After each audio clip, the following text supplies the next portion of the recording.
Então, meus caros, quais seriam as nossas exceções ao princípio do contraditório e da ampla defesa? Me acompanha aqui no meu esquema para nós podermos enxergar essas exceções. Olha aqui, ó. Nossa primeira exceção é o inquérito administrativo. Bacana? Por que o inquérito administrativo é nossa primeira exceção? O inquérito administrativo ele comporta os seguintes detalhes. O inquérito administrativo ele precede o PAD. Nem teve PAD ainda, pode ser tanto PAD comum como PAD ordinário. Ele é apenas um procedimento investigativo para saber se existe o crime. Para começar o PAD. Logo, não há o quê? Contraditório e também não há a ampla defesa. Se nós fôssemos fazer uma analogia, olha só, analogia ao direito penal, nós poderíamos fazer analogia ao quê? Ao inquérito policial. Agora, segunda exceção, Tribunal de Contas da União, quando ele está apreciando a legalidade do ato de concessão inicial, olha só, é a concessão inicial de aposentadoria, reforma ou pensão. Súmula vinculante número 3 do Supremo Tribunal Federal.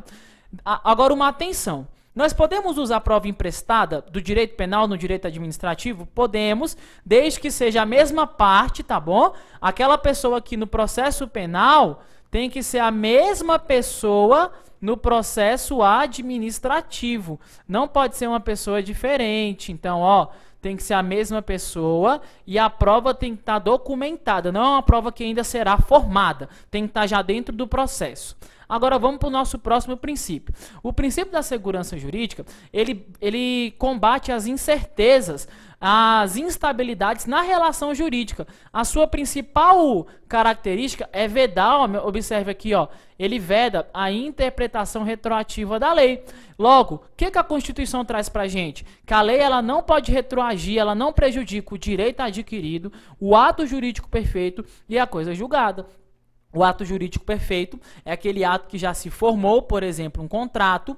O direito adquirido é aquele que já se incorporou ao patrimônio jurídico do titular. Por exemplo, o candidato que passar dentro do número de vagas, que é diferente da expectativa de direito. Por exemplo, o candidato que passar dentro do cadastro reserva. Lembrando que, de acordo com o STF, não há direito jurídico ali, regime jurídico. Então, o servidor que na 8.112, antes da atualização, ele tinha direito à licença-prêmio, depois trocou pela licença capacitação.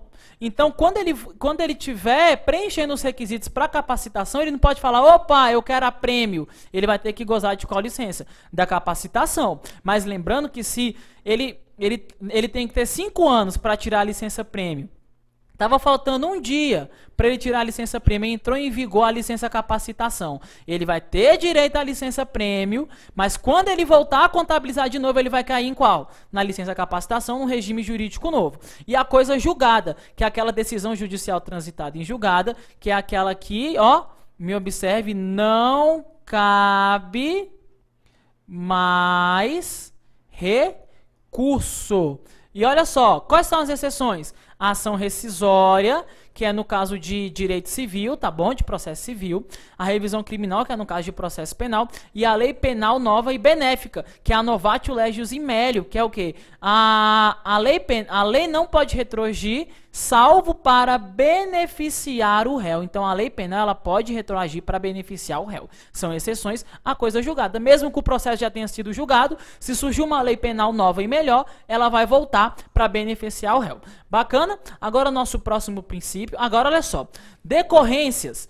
Em relação à segurança jurídica, nós temos o quê? Nós temos a prescrição, que é a perda do direito de ação por causa do tempo. Por exemplo, ação do Estado contra o particular e do particular contra o Estado, ela prescreve em 5 anos, de acordo com os 2 decretos aí que você pode ver.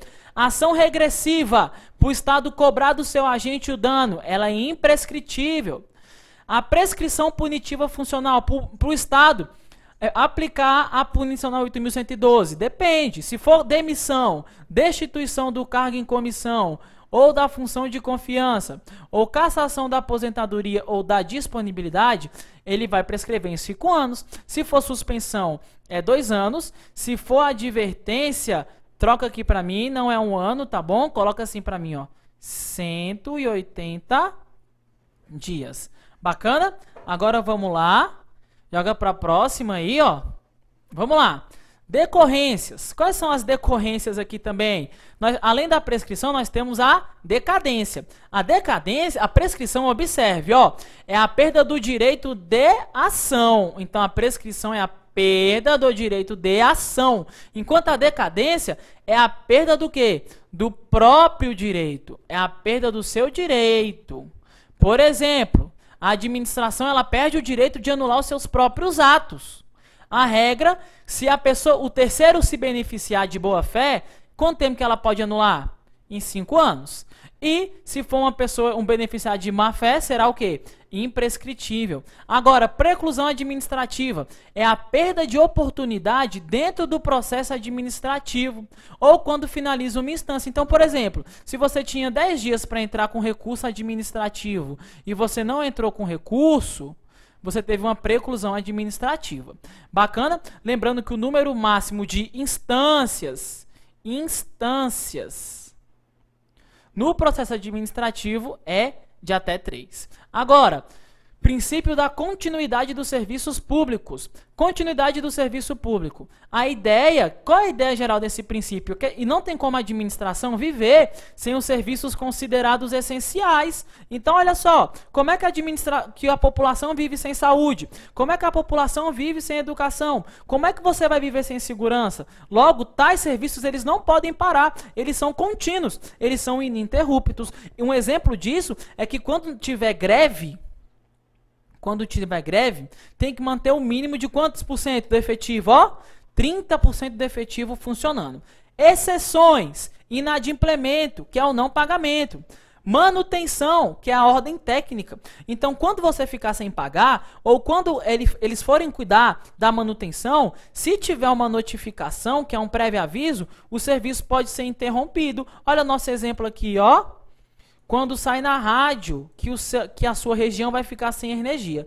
Ou caso fortuito, que é um evento humano, por exemplo, uma greve, ou força maior, que é o evento da natureza, por exemplo, um tsunami. Imagina um tsunami aqui no DF. Aí olha só, a greve é um exemplo humano, né? Nós podemos ter o que também? Um exemplo humano aí comum que nós tivemos ultimamente nos meses de junho a julho, as manifestações. Bacana? Então eles podem parar quando nós estivermos diante dessas hipóteses. Mas olha só a atenção. No caso de inadimplemento, quando for um serviço indispensável, não haverá paralisação. O serviço indispensável é aquele serviço também chamado de essencial. Por exemplo, ó, serviço de saúde. Imagina, um hospital privado deixa de pagar a conta, o Estado vai lá e corta o serviço de saúde. Agora, olha só, para você poder revisar alguns princípios, tem mais um mnemônico aí, bacana, tá bom? Para você poder fazer uma revisão tranquila no final dos seus estudos. Enfim, o tema que nós vamos tratar agora é o tema Poderes da Administração. Acompanha comigo aqui no nosso esquema. Poderes da administração, acompanha aqui comigo. Para o Estado alcançar o interesse público, ele tem que ter ferramentas, ele tem que ter instrumentos. Esses instrumentos são chamados de poder. Fazendo o link, supremacia do interesse público. Lembra? Letra A do nosso regime jurídico administrativo, tópico 1.12 do seu material.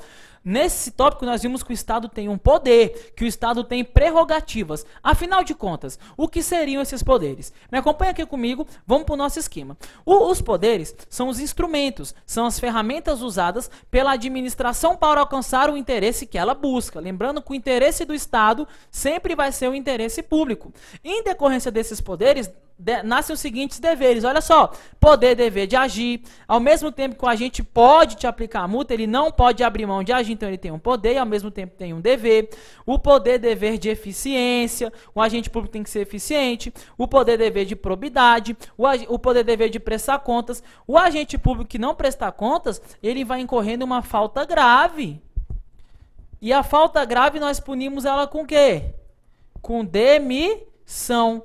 Professor, quando eu tenho que prestar contas? quando você entra no serviço público, é um requisito para a sua posse e para o seu exercício. Você tem que apresentar uma declaração de bens. Você também tem que apresentar todos os anos, que é a sua atualização do seu imposto de renda. E quando você sai também, a sua saída, você tem que apresentar mais uma vez o quê? Uma declaração de bens. Então, olha só, quando você entra, é um requisito para a sua posse e para o seu exercício. Anualmente, você tem que declarar seu imposto de renda e na sua saída, você também tem que apresentar uma declaração de bens. Lembrando que todos esses poderes têm que respeitar todos os princípios, mas em especial a legalidade e a justiça, o equilíbrio que é marcado pela razoabilidade e pela proporcionalidade. Primeiros poderes. Nós temos o poder vinculado e nós temos o poder discricionário. Tá bom? A doutrina fala que o poder vinculado também é o próprio ato administrativo vinculado. E o poder discricionário é o próprio ato administrativo discricionário. O que seria o poder vinculado? No poder vinculado, a lei traz de forma taxativa, números clausos.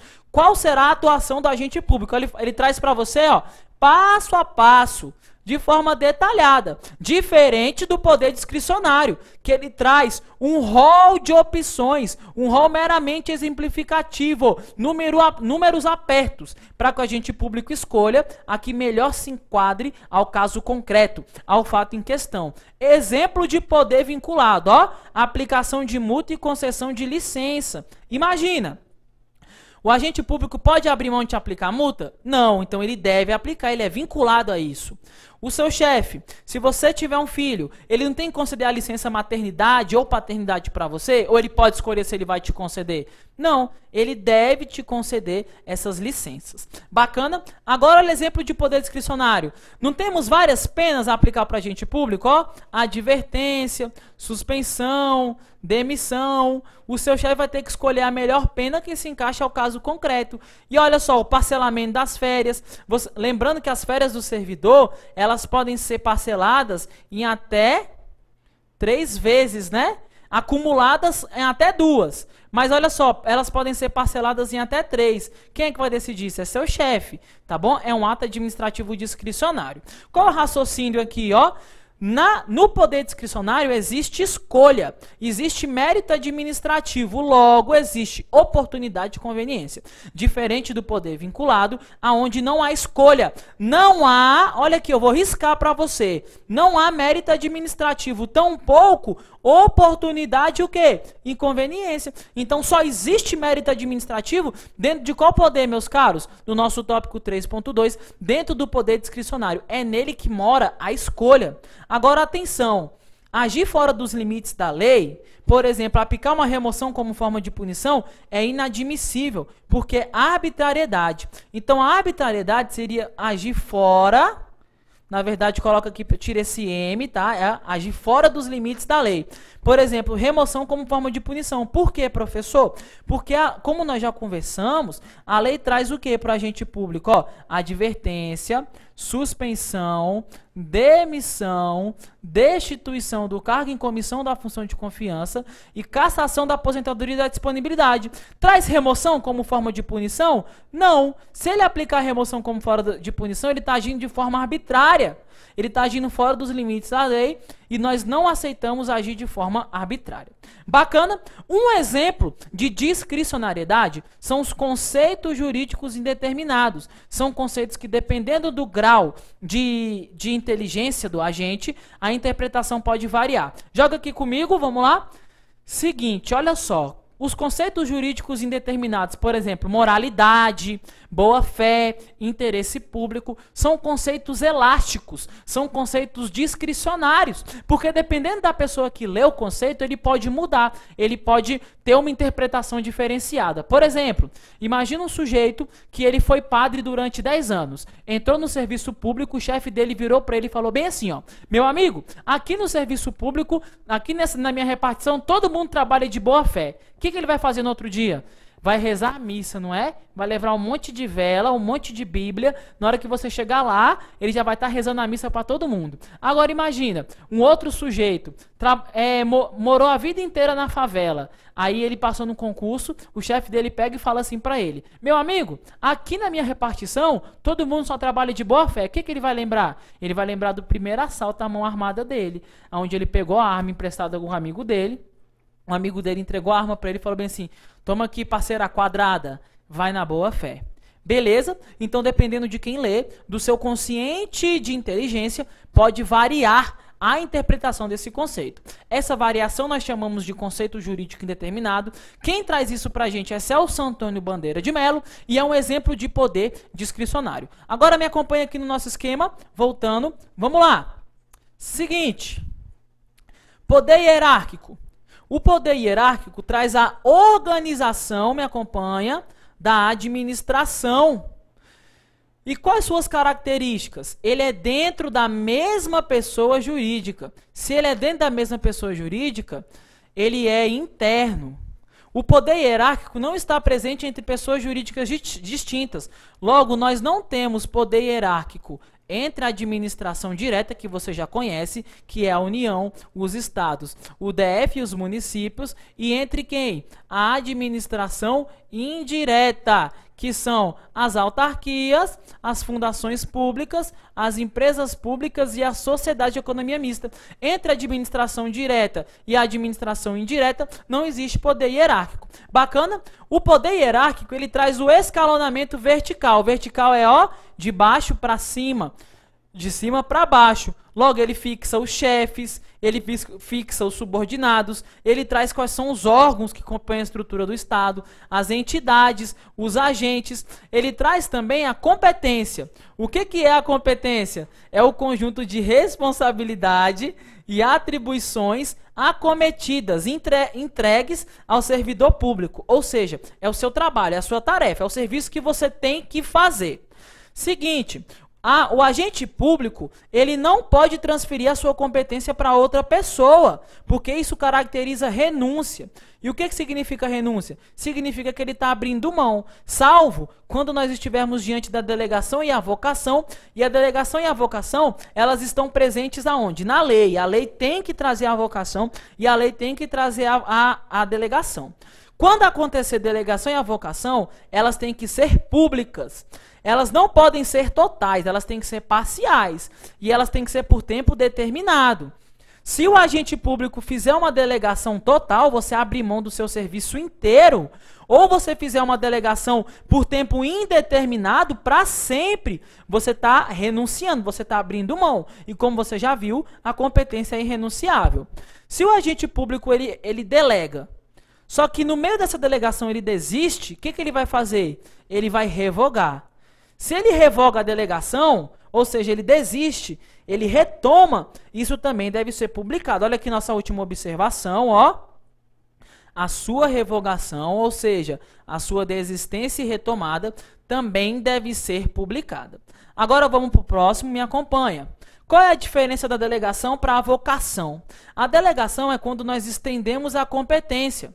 Agora, a avocação é quando você pega alguma coisa de outra pessoa, você chama para si a competência de outrem. A delegação é, por exemplo, quando um juiz de direito, ele vai escutar uma pessoa que mudou de estado, então ele delega essa competência para o juiz do outro estado. A delegação ela acontece de chefe para subordinado e entre pessoas da mesma hierarquia, diferente da avocação, que é apenas de chefe para subordinado.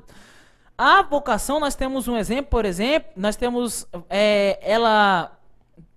na prática, quando nós estamos no inquérito policial, quando nós temos casos que eles causam muita repercussão social. O que acontece? A diretoria da Polícia Civil, ela pega a investigação daquela delegacia de polícia. Por quê? Porque a mídia está em cima, então ele chama para si a competência de outrem. Motivos da delegação são os motivos de índole técnica, social, econômica, territorial e jurídicos.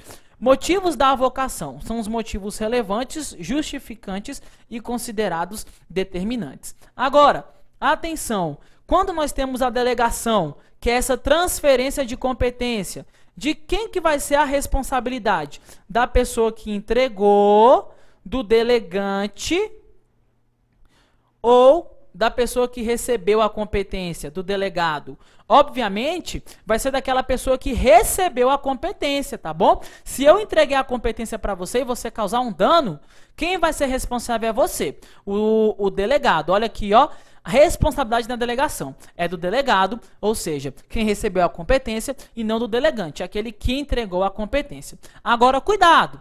Existem alguns atos que não podem sofrer delegação. É o famoso ARECS. O que o ARECS traz pra gente? Ó, atos normativos, só que é no que tange a sua edição. Recursos administrativos, só que é o que tange a sua decisão. E exclusiva, quando nós estivermos diante da competência, que é a competência exclusiva, que é aquela que não, ó, corrija aqui pra gente, ó, é aquela que não pode ser delegada. Bacana para isso, então, os atos normativos, a edição de atos normativos, a decisão de recursos administrativos e a competência na sua forma exclusiva não pode sofrer delegação. Agora, poder disciplinar. O que é o poder disciplinar? É muito tranquilo. O poder disciplinar é a prerrogativa de aplicar penas, tá bom? Que pode ser chamada de penalidades e também pode ser chamada de sanção. O poder disciplinar, ele provém do hierárquico, mas ó, eles são totalmente diferentes. Deixa eu até colocar aqui para você, ó. O hierárquico, que você já viu, ele é diferente de qual? Ele é diferente do poder disciplinar. Para quem se aplica a disciplina do Estado? Tanto para você, quando você for servidor, diga amém. Amém não, né, professor? Eu vou sofrer pena? Quando você for servidor. E ó, para o particular. Só que o particular ele tem que ter um vínculo com a administração. E esse vínculo pode ser firmado por um contrato administrativo, ou por um ato administrativo, ou por um contrato administrativo. Tranquilo? Agora vamos para o próximo, me acompanha. O poder normativo, também chamado de regulamentar. O poder normativo, também chamado de regulamentar, é a prerrogativa que a administração tem de editar atos, de criar normas. São os atos administrativos normativos para a sua auto-organização. Então, olha aqui, ó, um edital, uma portaria, um memorando, um ofício, uma circular, uma instrução normativa, uma resolução, um aviso, um decreto e vários outros. Tranquilo? Mas observa, a expressão poder normativo ela é ampla, logo ela engloba todo e qualquer tipo. Só que a expressão poder regulamentar ela é estrita, pois ela engloba apenas o decreto, que é uma competência exclusiva apenas do chefe do executivo.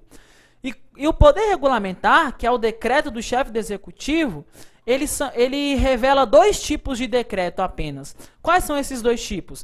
É o decreto de execução, que está no artigo 84 in fine, parte final da Constituição Federal, que é para dar a correta interpretação para que a norma seja executada de forma correta. Por exemplo, olha aqui, ó, artigo 84, sancionar, promulgar e fazer publicar as leis. Essa é a parte do começo. Qual que é a parte final? Bem como expedir decretos e regulamentos para sua fiel execução. Fecha aqui comigo. Por exemplo, a Lei 11.343 de 2006, que é a Lei de Drogas, utiliza o termo drogas. Entretanto, a própria lei de drogas, ela não fala ela utiliza o termo substância entorpecente, mas a própria lei de drogas, ela não fala pra gente o que seria substância entorpecente. Logo, para que a norma seja executada da forma correta, o chefe do executivo, por meio de um decreto, ele fala pra gente, observe, para fins da lei de drogas, as substâncias consideradas entorpecentes são essas e aquelas. Tranquilo? Agora volta aqui pro nosso esquema, me acompanha. Além do decreto de execução, o chefe do executivo ele também tem um decreto autônomo, que ele está previsto apenas em duas hipóteses, no artigo 84, 6º, alíneas A e B, da Constituição Federal. Ele recebe o nome de autônomo porque ele dispensa o processo legislativo. Ele tem força direta do texto constitucional. Tranquilo? E ele pode ser para quê? Ó, primeiro, vem aqui comigo, ele pode ser a linha A, para a organização e funcionamento da administração pública federal quando não implicar aumento de despesa, nem a criação ou extinção de órgãos públicos, e a linha B, a extinção de cargos ou funções públicas quando essas estiverem vagas. Tá bom? Então, essa parte aqui você vai ter que dar uma lida. Sempre cai em prova tentando te confundir. A linha A e a linha B. Esse decreto autônomo, ele pode ser delegado para outra pessoa realizar. Artigo 84, parágrafo único. Quem pode fazer isso? O PGR, que é o Procurador-Geral da República, chefe do Ministério Público Federal. O AGU, que é o Advogado-Geral da União, chefe da Advocacia Pública Federal. E os ministros de Estado. Tranquilo para isso? Esse foi o nosso poder normativo, também chamado de regulamentar. Agora me acompanha. Nosso último poder, o poder de polícia. O poder de polícia é a prerrogativa, é o poder, é a supremacia. Que o Estado tem de fazer duas coisas, ó, de condicionar e restringir. Ele vai criar condições ou vai restringir o uso e gozo de quê? De bens, de direitos, da liberdade e da propriedade. Tem doutrina que fala assim, ó, atividades particular. Bacana? Então tudo também pode ser chamado de atividade. Tudo isso em benefício do interesse público para fazer com que a sociedade entre numa harmonia, para harmonizar o convívio social. A palavra-chave do poder de polícia é que a administração vai realizar o quê? A fiscalização. O poder de polícia ele será cobrado mediante uma espécie tributária que é a chamada taxa. A taxa, ela está dentro de tributos, tá bom? Dentro de tributos nós temos vários, ó. Nós temos os impostos, nós temos as taxas, nós temos os empréstimos compulsórios, nós temos as contribuições sociais e nós também temos as contribuições de melhoria. Dentre essas várias formas do Estado te cobrar, o poder de polícia é cobrado mediante taxa, que é quando nós temos usuários indeterminados. A diferença da taxa para o imposto é que nós temos usuários determinados. Por exemplo, imposto de renda, dá para saber. Agora taxa de iluminação pública, dá para saber quantas pessoas usam um poste de energia? Não dá. Beleza? O poder de polícia, ele comporta um ciclo. É o chamado ciclo de polícia. O ciclo de polícia, como você pode ver aí, ó, ele tem 4 fases. As 4 fases do poder de polícia são o quê, ó? Quem traz isso pra gente é o professor Diogo de Figueiredo Moreira Neto. Então nós temos a primeira fase, que é a ordem. Geralmente, a ordem é por meio de lei. Depois nós temos a segunda fase, que é o consentimento, que ele pode ou não existir, já nós entramos nesse detalhe. Depois nós temos a terceira fase, que é a fiscalização, e depois nós temos a quarta fase, que é a sanção de polícia. Então, ó, primeiro, segundo, terceira, na verdade, e quarta fase. O consentimento ele pode ou não existir, porque nós temos pessoas no direito que são inimputáveis, que são pessoas que não têm um discernimento necessário. Por exemplo, o menor de 18 anos, tá bom? O menor de 18 anos ele é inimputável? Ele é, né? Se ele tiver entre 18 e 16, ele vai sofrer as penas de quem? Do ECA, ele vai sofrer lá as medidas de proteção ou as medidas socioeducativas. Diferente da criança, que é o menor, entre 18 e 12. Diferente da criança, que é o menor de 12, né, que ele não pode sofrer as medidas socioeducativas, ele só pode sofrer medidas de proteção. Outro exemplo, o doente mental, tá bom? Que era inteiramente capaz de entender a ilicitude do ato. Então, ele é um caso de inimputável, logo o consentimento pode ou não existir. Atenção, delegação do poder de polícia ao particular. A regra é que não exista delegação do poder de polícia para o particular, mas possa ser que ele aconteça.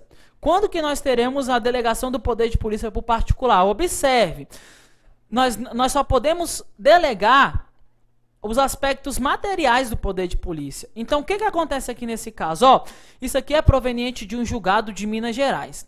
A BH Trans, que é como se fosse o Detran aqui do DF, o que ela fez? Ela delegou a instalação dos pardais para um particular. Ela delegou também o arquivamento das multas. Olha nosso armário aqui, como é que tá show de bola. Ó, colocar uma rodinha aqui, ó, armário chique. E ela também delegou o envio das multas para a casa do particular.